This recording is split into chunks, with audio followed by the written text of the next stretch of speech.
Okay, so this is probably the easiest way to record is having the front camera on the iPhone. So it may not be as clear in the footage, but I'll be able to just record and see myself recording.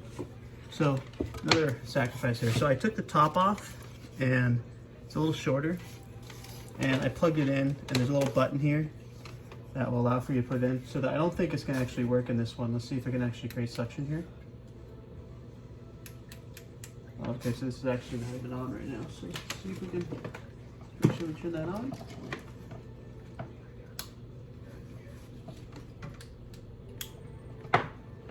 Oh, okay, because I have the extension cord unplugged. So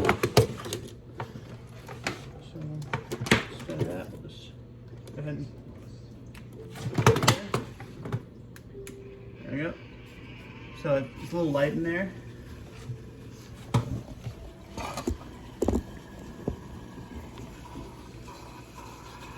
Okay, so I don't think there's enough other, no, there's suction there. So see, I don't know if you can see that, but actually what's nice about this is I can get the knife on nice and close in there while I do this.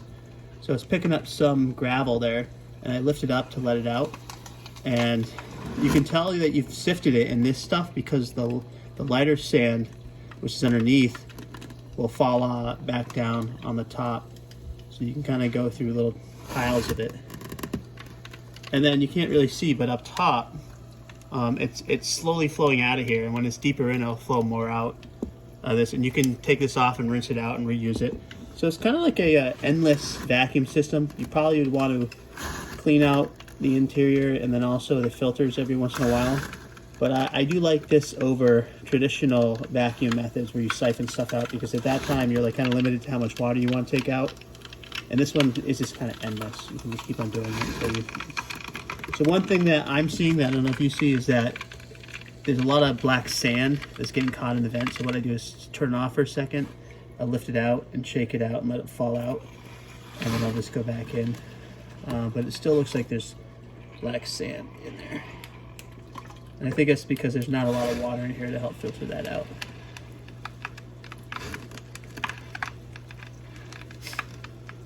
But stirring this up and then draining this water out will pretty much give us our best, and we'll fill it up as high as we can and just do this a few times until the parameters are matching the top tank. And actually I think I'm just gonna filter it out now. The part of me wanting to vacuum this is it allows for me to get all this stuff in the water so I can filter it. So maybe what I'll do is just kind of keep it running sideways here, and as long as I can see that the vent's not clogging up, I can just keep it running and it'll continue sifting the sand right there while I plug in my other stuff.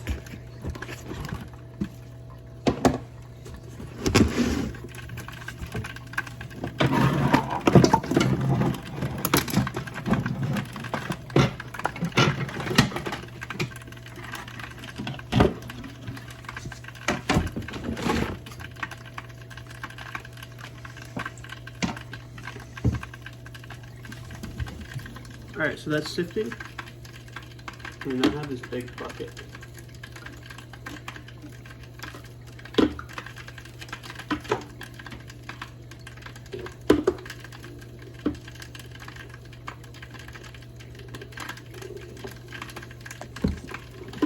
go ahead and turn this off now.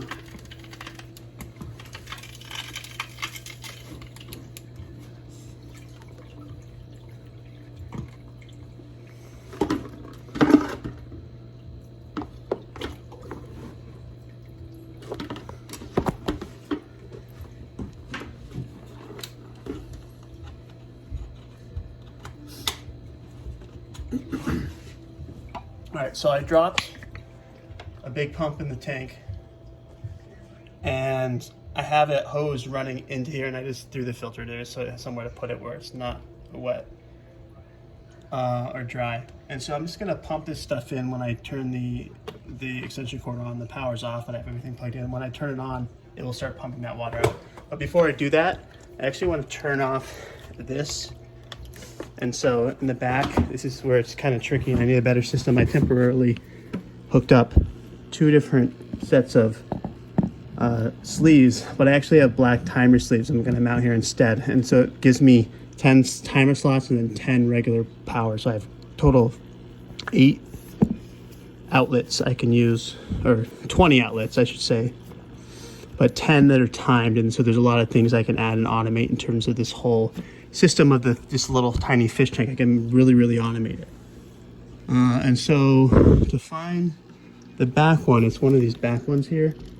And so what I usually do is I'll just kind of plug one at a time and then see which one.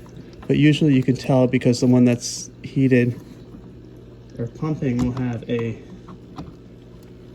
little thing on it. That was it. So it was this bottom one. So I should probably label these until I make switches. But now you see that it's done flowing. I can actually start pumping this now and not worry about running it dry. So I want to do this just so I have 2 hands, because what it's going to do is it's going to create a siphon. So I have to make sure I pull this out before, and I'm just trying to find a good place for this. There we go. So I'm just trying to make sure I pull this out before it overflows here, or vice versa. So to pump, I just have to literally turn on the switch and it's just start pumping, and it does. And I'm just going to pour it into the bucket and take all the water out of this, and I'm going to do the same to the top tank into this smaller one after I clean this out.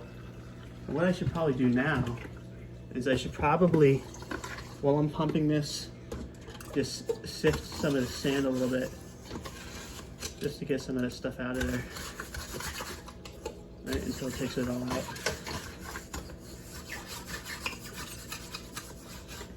So it's just pumping slowly. It's probably not a lot of water in there. It is still in the bucket, which is good. This tank is nice, but the glass is cheap, so it scratches really easily, so I don't care about how it looks. So I want to try to keep this as low as I can so that it doesn't stop pumping the last second.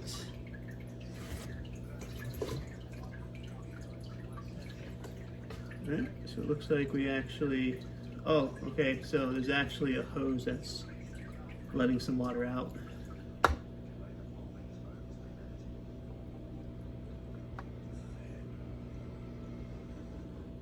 And I'm actually tilting it into it so that I can continue getting it down. And so we got about this bucket about 2/3 the way filled up. And I'll try to get down as far into the gravel as I can. And that's what's good about this big pump, is it just pumps a lot of water out, and it's very hardy. So now that we're getting to the end, I'll probably just turn the power off on this and drain as much water as I can out. It will keep on draining, and I actually took in some gravel here. You can see.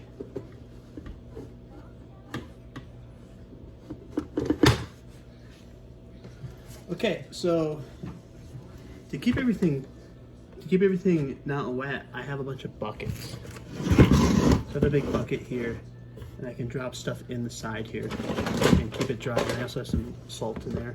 So when this is drained out, I want to make sure all the water's out of there before I put it. But if I put it anywhere, I'm gonna put it in the bucket. I don't want to put it on the floor here because you can seep through the wood.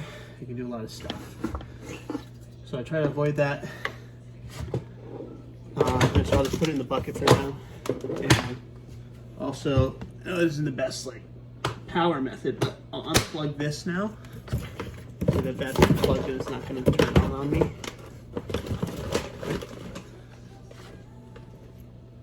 Okay, so that's it. I got this one drained, and then I'm going to do the same thing to top into this one after I clean this out.